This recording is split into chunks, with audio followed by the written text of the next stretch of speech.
Hello, ESRM 100. My name is Kenzie, if you don't know me, and I am your EMT for ESRM 100. Apologies for my voice. I lost it a few days ago, so I hope you can understand me well. Definitely trying my best. But today we are going to have a workshop on using VoiceThread and giving peer feedback. So today I'm mostly going to be teaching you how to use VoiceThread, since I know my first time using VoiceThread was a little bit confusing, but I'm sure this will help you a lot with it. This will make it pretty straightforward for you. I'm going to be talking about what kinds of comments to be giving your peers, and also just some helpful tips and tricks with giving peer feedback. So let me start off by explaining what VoiceThread is if you don't know. It's basically a platform where someone can upload a PDF of, let's say, their paper or a poster or a presentation even, and other people can make video comments, voice comments, and text comments on it to give feedback. We actually use VoiceThread at the WMC to give asynchronous feedback to students. So if you've made an appointment and done asynchronous, you're definitely familiar a little bit with how VoiceThread works and how you receive your feedback.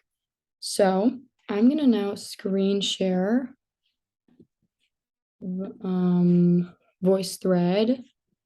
Let me make this full screen so I can see it better. 1 second. Okay, let me go to the home page. So this is just my homepage for my account. Everyone has an account for your CSU, your MyCI account. But this is what mine looks like. I have a lot of voice threads, but this one is what we're going to be specifically focusing on. So just for background on what this paper is, this is not an ESRM 100 paper or even a CSU CI paper. This is for a class I took this past semester. I'm studying abroad in South Africa.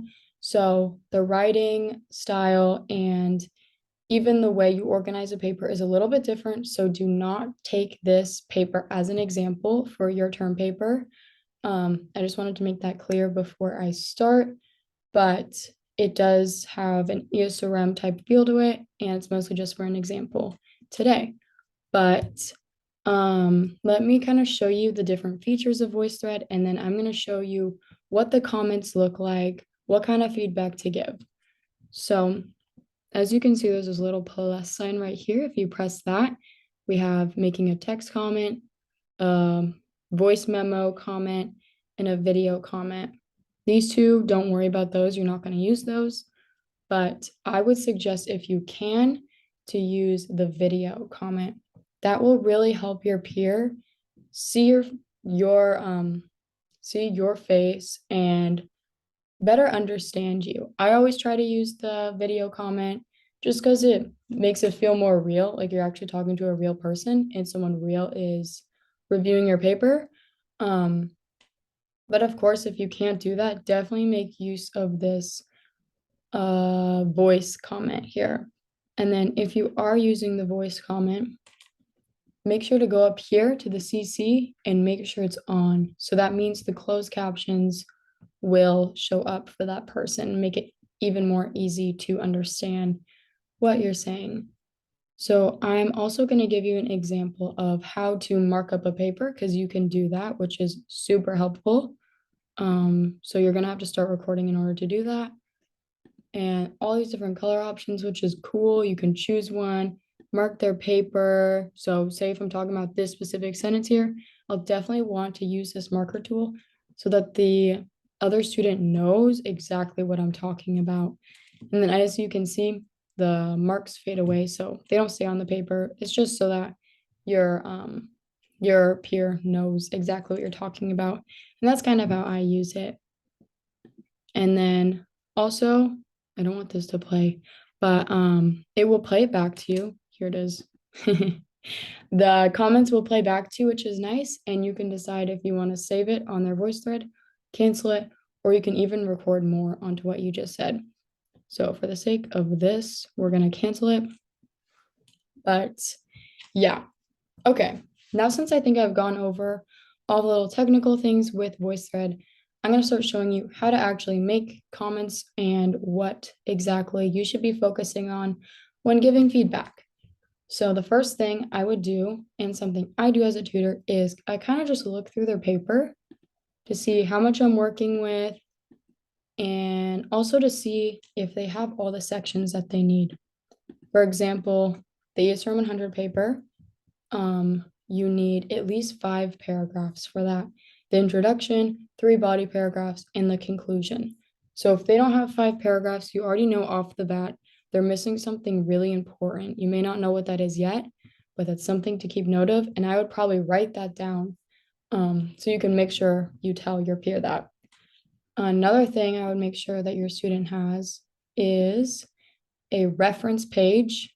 That's something super, super important. If they don't have that, that's another thing we're gonna wanna make note of. So after I look through all of the pages, just making sure they have all those main sections there, I'm going to start reading through their paper. I would suggest reading through the first paragraph and then making a comment on that. Then I would read through the second paragraph, make another comment, and so on. I think you get the point. So I'm gonna play you my comment that I made on my own paper, and it's going to show you how to make a compliment sandwich and how to focus on higher order concerns. I'm gonna explain what those two things are after I play this video. Hi, Kenzie. I just read through your abstract and your introduction. I really liked your introduction specifically. I can't really speak on your abstract yet since I haven't read your whole paper, but I specifically like how you talked about what estuaries are, since maybe not everyone knows what an estuary is. Something I thought maybe you could add is just a little bit more background on the study, just because I'm not familiar with the study, and I think that could really help the reader as they read through the rest of your paper. But overall, I think you did a really good job, and I think you have the majority of the points in your introduction. Just maybe a little bit more background would help. Okay, so as you can see, I used a compliment sandwich. And to define what a compliment sandwich is, it's basically saying something positive about the section you just read, some feedback on an area they can work on, and then again, going back to another compliment on their paper. So, of course, we want to give some feedback that they can work on, but we also want to touch upon things that we thought were actually really good about their paper. And that's something we use as tutors as well. So as you can see, I talked about how something was good, an area and we can improve on, and then back again with another compliment. So that's something I focused on. Another thing I focused on in that comment was a higher order concern. So a higher order concern is basically an area that in a way is a little bit more important than a lower order concern. I'm going to give you an example of that on the next page of what a lower order concern could be, but a higher order concern could be something like the peer does not have their thesis statement, or their peer, like I was talking about earlier, doesn't have a reference page or is missing their introduction as a whole. So with that comment, I was talking specifically on the clarity of their introduction. As the reader, I didn't really understand what the background of the study was, and that's pretty important for the paper. You want to make sure that your reader really understands where you're going with your paper. So I hope that makes sense, but I would make sure that your student has a thesis statement, all the requirements that Dr. Lenz is focusing on for the term paper. So let's get into a lower order concern to help you better understand what I mean between higher order concerns and lower order concerns. Something I would suggest for your results section would be to change right here where you say second with the number. I would probably suggest writing out the word second, just because it sounds a little bit more professional that way. Okay, I know in this one I didn't use the compliment sandwich. That was mainly to focus on the time frame. I don't want this video to be way too long, but as you can see, that's a lower order concern, which is changing second to the word second. Another example of a lower order concern could be adding a comma somewhere, or grammar is a little bit funky in an area, or maybe you forgot to add a word, or there's a duplicate of a word. That would definitely be a lower order concern. So since you know the difference of a higher order concern and a lower order concern, we want to mainly focus on those higher order concerns, since those kind of encompass the whole paper and are more likely to maybe deduct points just because you're not exactly answering the prompt or exactly focusing on the requirements of the paper. So I'm going to give you one more example of how to do all of these techniques I just talked about in this video here. I just read through your discussion section here, and you really go into depth analyzing each of the graphs on the previous page and also explaining what all of those mean in terms of the current weathering patterns of the estuary. Something I did notice was maybe to add a topic sentence at the beginning here, because I feel like you're going straight into what the results were and what they mean. And I think it would help transition a little bit more if you have a topic sentence here. But I think you do a really good job going from one paragraph to the next and breaking up your sections super well. So good job with that. All right, so that's another example of how to give a compliment sandwich and focusing more on those higher order concerns rather than just saying someone's missing a comma. But those are my examples. I hope that all makes sense. Some other things you definitely want to remember are to make sure to add a good amount of comments for your peer. Make sure they're not too long, not too short, but definitely give them some good feedback to work with so that they can improve their paper, since that's the main point of doing a peer review. But that is pretty much how to use VoiceThread.